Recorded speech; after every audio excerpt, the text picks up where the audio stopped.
Hello everyone, আমরা এই ভিডিওতে ডিসকাস করতে চলেছি কিভাবে সেক্স ডিটারমিনেশন হয়ে থাকে হিউম্যান বিংসে। চলো দেখে নেওয়া যাক।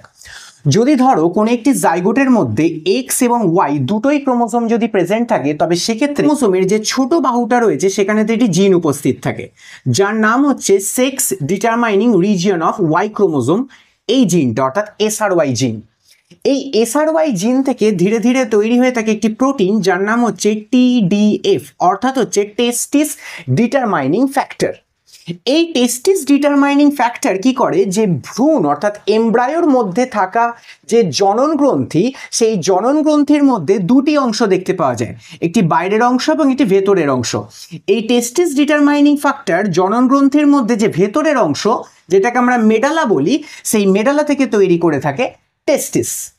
অপরপক্ষে যদি আমরা একটি XX ক্রোমোজোমওয়ালা যদি একটি আমরা জাইগোট পর্যবেক্ষণ করি, সেক্ষেত্রে এখানে কিন্তু কোনো Y ক্রোমোজোম না থাকার জন্য SRY জিন নেই এবং অবভিয়াসলি তার জন্য TDF তৈরি হবে না।